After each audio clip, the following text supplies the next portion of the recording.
designed by the chief designer.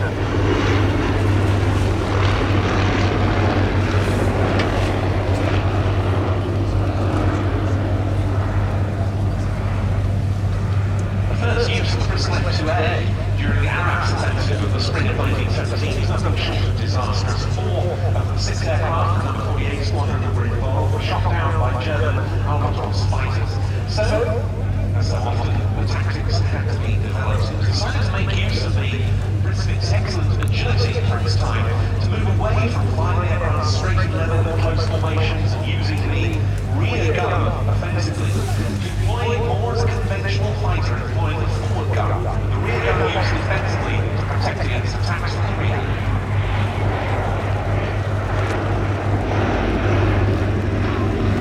It worked very well thanks to the aircraft's agility, especially its agility considered it a two-seater, and the very wide field of fire enjoyed by the observer. The F2.B was able to switch rapidly from offensive to defensive work. It made it a much feared opponent.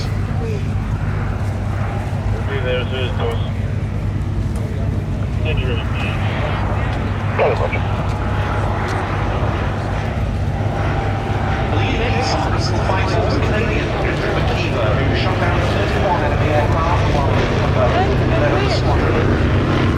Total, I think, 121 pilots and 126 observers downed in excess of 5 enemy aeroplanes with the F2.A and F2.B. It was a very dangerous business for the observer.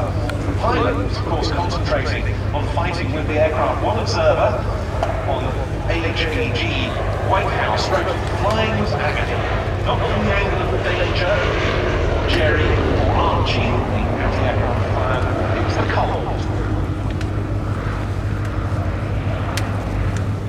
The fact that the altitudes at which he was operating the Bristol Fighter could be in excess of 20,000 feet. He went on, it was bitterly cold. We all went around with blue-green splotches on our cheeks as a result of frostbite. We smothered ourselves with whale oil and stank to high heaven.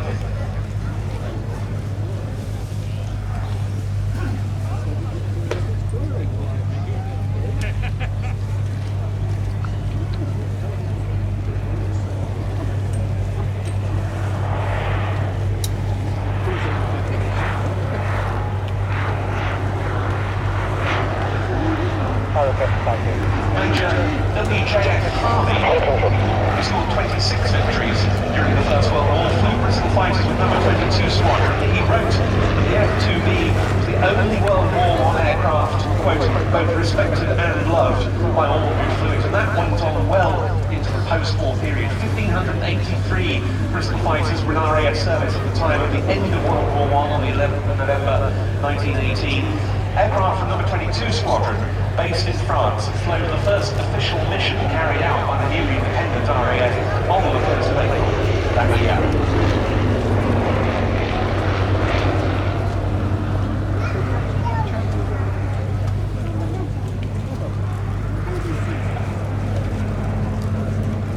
More than 5,300 Bristol fighters were built until production ended, which remarkably wasn't until 1927. That was because these aircraft served long after World War I in defence of British Empire interests, especially in policing the Middle East. The Trinity Squadron was the last user, based in India, didn't retire the type until 1932.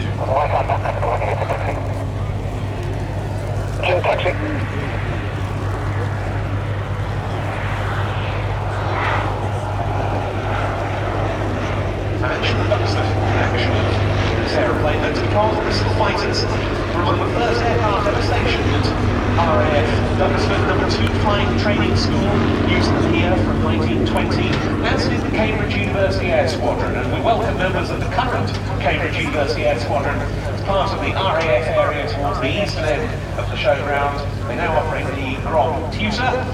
Well, this is the aeroplane that you would have trained on as a Cambridge undergraduate, joining the UAS during the 1920s, and you would have flown it from here at Duxford.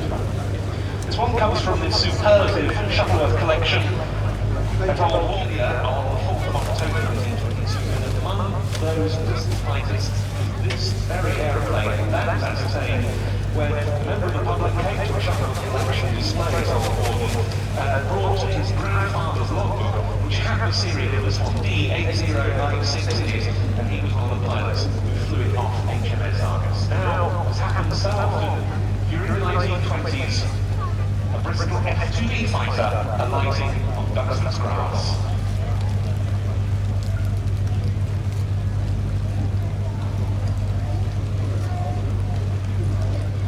Beautifully flown today by the chief engineer of the Shuttleworth Collection, Jean-Michel Munn, very talented display pilot of many of the collections.